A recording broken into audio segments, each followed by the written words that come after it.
Hey everyone, Ariel Adams here with blog2read.com. Please subscribe to Blog to Read videos on YouTube and like this video if you find it useful. I am going to review another very high-tech Casio Edifice watch. This is one of the newer ones for 2012, and it is, allow me to read off to you, the Casio Edifice EQWT720DC-1A. Very sexy name. Very sexy name. Easy to remember too. I'm gonna name my kid that actually. So, okay, let me just back up a second and say that, you know, I'm primarily someone who's into mechanical watches, and this is not a mechanical watch.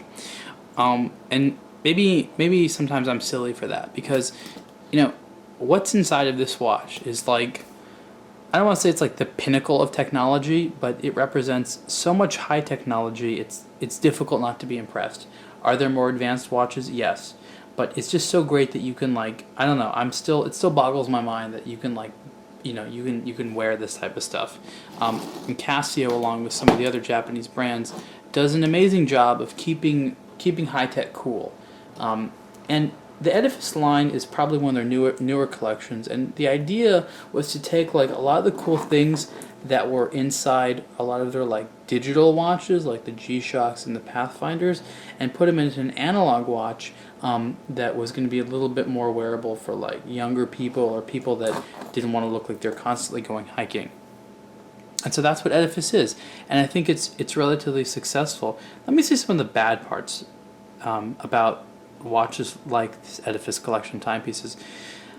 Learning to use them is impossible without the guide. Like, you cannot set this watch without the guide. You may not even be able to operate this watch without the guide. The good news is that once you set it, like, you don't really need to do anything. So unless you really want to use all the functions, which honestly most people don't, you don't need to do anything. And what I mean is this. One, the watch, you set the time, right? And on the dial, you have the time, you have the date, and you have the day of the week, right?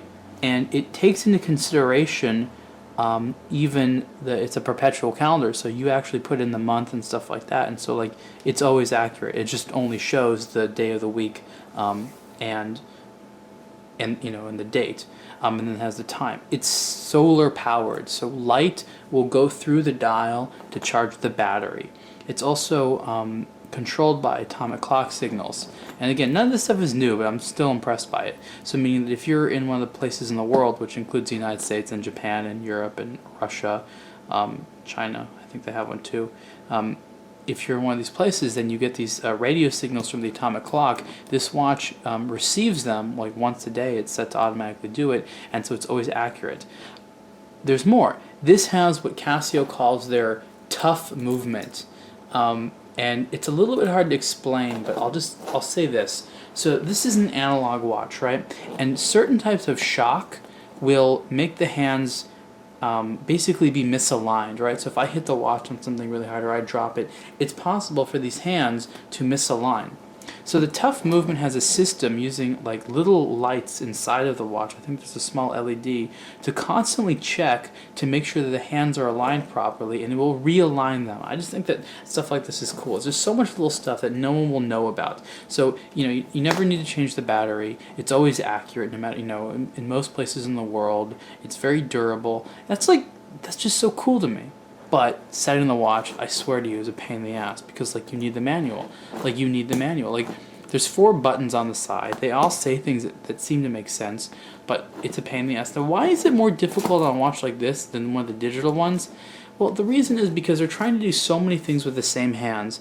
So I don't know if you can see it, and when I take more close-up macro photography for the review, you'll see it, but around the dial, for example, there's little letters like on or off and Y and N, which maybe that stands for yes and no, I don't know.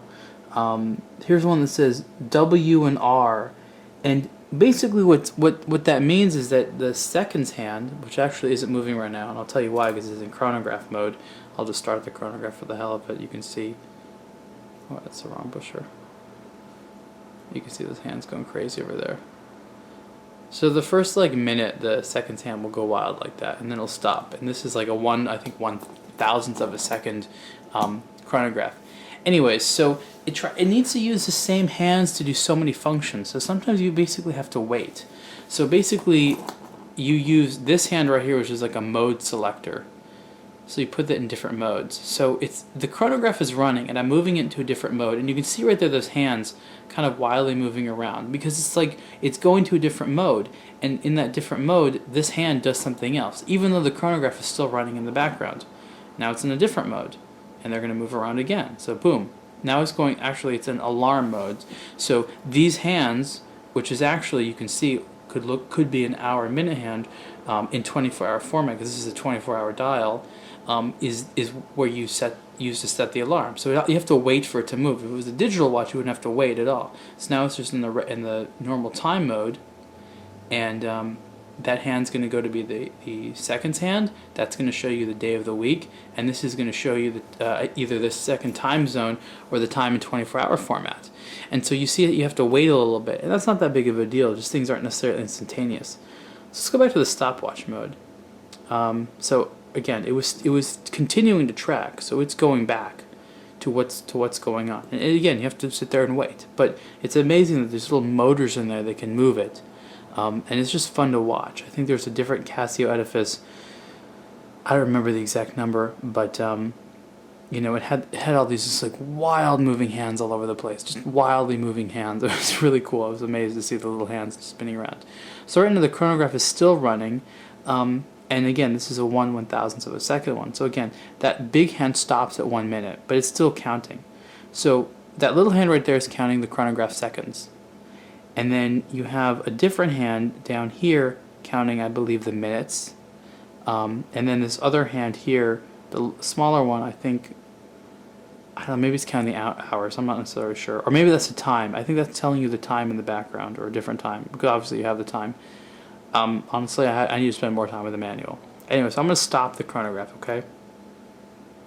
So then you might have noticed this hand moved a little bit.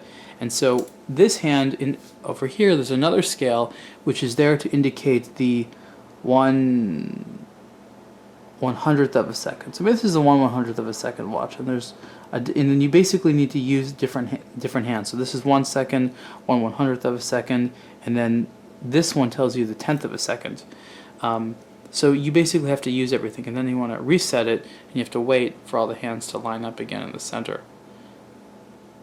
It's just cool to see the hands move around. I like it. Again, there's a learning curve to this watch, and if you want to use the chronograph and some other sophisticated functions, you have to figure all that stuff out. I haven't put this watch on yet. I haven't sized this one actually for my wrist, so it's actually going to be big, but you can get an idea of the size. I forget the exact size, but it is larger. I think it's maybe 46, maybe a little bit bigger, maybe 48. I'll put it on the full review. Of course, you're going to know what the size is. It's steel. It's black IP coated, and it's a good looking watch. It's cool, and like I said, once you set the watch and you know how the basic things work, you don't have to worry about it. You really don't. Just give it some sunlight. It's like a plant. You know, give it a little bit of water, give it a little sunlight, and it'll be accurate. Keep it near a window. Actually, yes, because it needs to receive some radio signals, and sometimes if it's like too buried in a room, it's not going to get them. Attractive black bracelet, good looking watch, legible, and there's one more feature I wanted to show you here that I've actually never seen before on an Edifice watch. There's a rotating inner bezel. So there's what looks like a crown right here, which is actually turns that little bezel. So that's a 60-minute timing bezel, just like on a diver's watch. It's an internal rotating bezel. I've never seen that in an Edifice watch. Unexpected feature, kind of fun that's there. Price for this watch, this Casio, I'm not going to say the letters again, Edifice EQ blah blah blah blah blah, is $580. It's a very interesting timepiece. It's very attractive and cool, and if you like gadgety watches, you're not going to be disappointed. You can see the full review on blogtoread.com. Thanks.